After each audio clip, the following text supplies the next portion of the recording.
Hi everyone. I mix hundreds of colors every day, and all that practice helps me create paintings like this. Here's a fun way to practice. Go to a paint store, pick out some free sample colors, and see if you can match them at home. When I was a high school art teacher, I had students do this when they finished their projects early. It's challenging, and you'll learn something new every time. I started out with cadmium yellow medium and added some cadmium red light.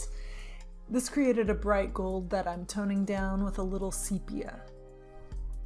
I feel like that isn't quite intense enough, so I'm adding more pigment to the mix.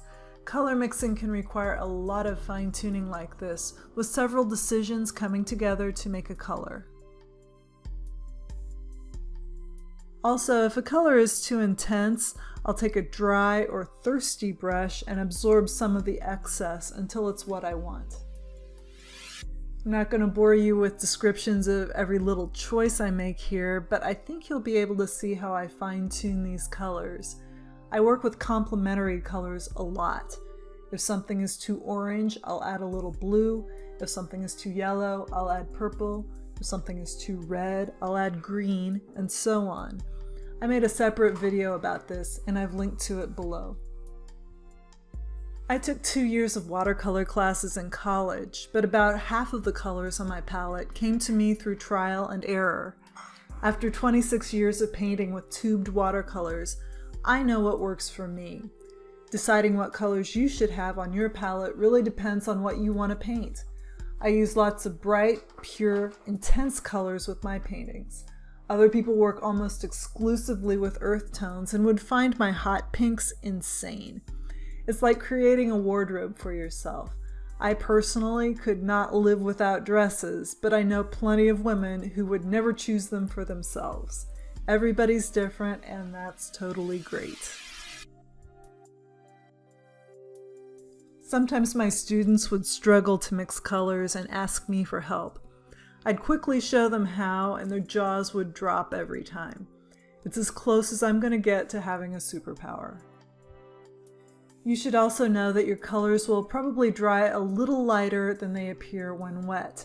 This is a hassle that I've gotten used to. I purposely mix darker than I actually need, knowing that it will be a bit lighter when it dries. Some watercolor papers dry lighter than others. It's just the nature of the beast. If you really want to challenge yourself, try mixing a color that you can't name immediately. Let's call this a dusty pinky beige. I have a light flesh tint color that I'm going to use as a base. I'm adding some orange and it instantly takes over, so in goes more light flesh tint. I just happen to have some leftover blue, and that will calm the orange down. It became a little too purple, so yellow evens that out, plus a bit more blue. Another way to correct colors is to let them dry and glaze over them later. Muted colors like this one are the hardest to mix. This could use some blue and maybe some brownish purple. Some painters I know have dozens of paint colors. I use 15 main colors with several extras, and 9 of them have been on my palette since college. These colors are like children to me. I know how they play together after painting with them for so long, and each color has its own special quirks. By limiting the number of paints I use, I never feel overwhelmed by too many choices. This set of colors works for me, but they might not work for everybody. You might think that all I'd need to do to get the second color is to add water to the first, but that doesn't quite work. Each is a slightly different color mix, and the second color is a lot more orange than the first. With a few exceptions, I've used Old Holland paints since 2002, but other brands make these same colors.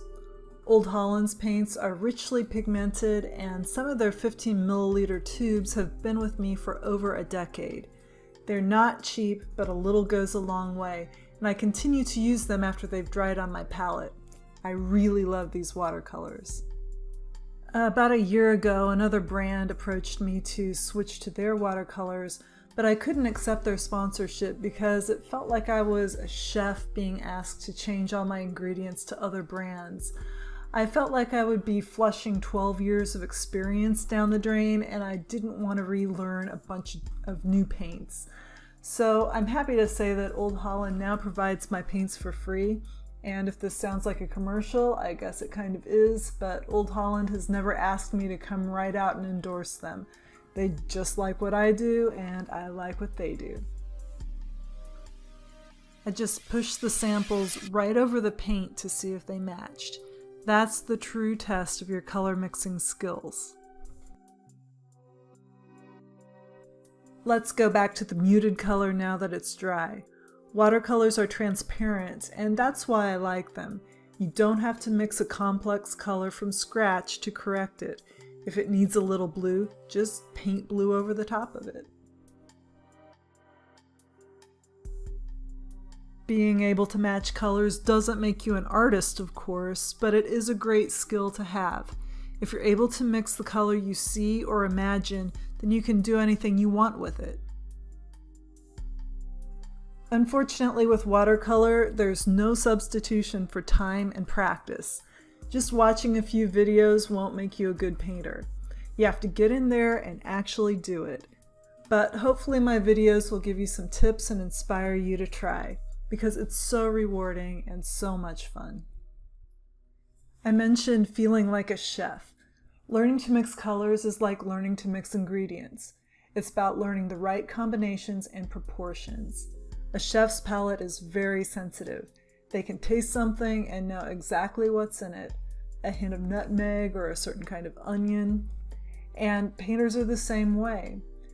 When a chef can identify a dozen different ingredients when they taste something, or when a painter can mix a color perfectly, it's like something magical is happening. And some people have natural gifts when it comes to cooking or painting, but these skills can definitely be learned. And this paint sample exercise is a great way to start. A few weeks ago, Jeff and I were driving to my sister's house, and Google Maps gave us 4 different routes. All of them ultimately would have taken us to the same place, but some were in a more roundabout way and others were faster. It's the same with mixing colors. The combinations I'm choosing aren't necessarily the only way to arrive at these colors. Sometimes I'll add brown when a mixture of purple and orange would have also worked.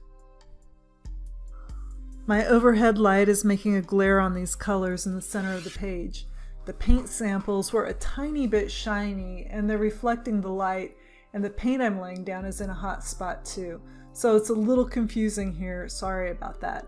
I am nailing these colors though. Painting forces you to be decisive.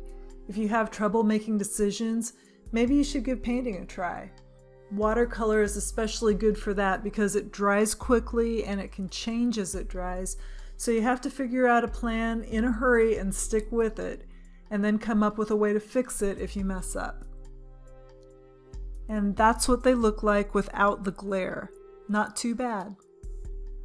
Finally, here's a very pretty blue. Matching primary colors can be tricky, and I'll try to show you why here. I have a lot of blues on my palette. You simply can't make red, yellow, and blue using other colors. That's why they call them primaries. But blues are somehow special to me. I have warm and cool blues, including 2 turquoises from different brands. Old Holland's turquoise is greener than Winsor Newton's. I've come to depend on both. When trying to match this blue paint example, you can see that ultramarine blue is so warm that no amount of mixing will make it become this cool blue color. You can try, but it won't be this intense and bright. Green would only fight the warms in the ultramarine blue and create just a bit of muddiness. Believe me, I've tried to use fewer blues, but only this range gives me everything I need. I use some blues, like turquoise, in their pure form, and that's it. Others are mixers. I rarely use cerulean on its own, but I love the way it plays with the rest of my colors. Next time you're at the paint store, I hope you'll remember this exercise and give it a try. Thanks a lot for watching.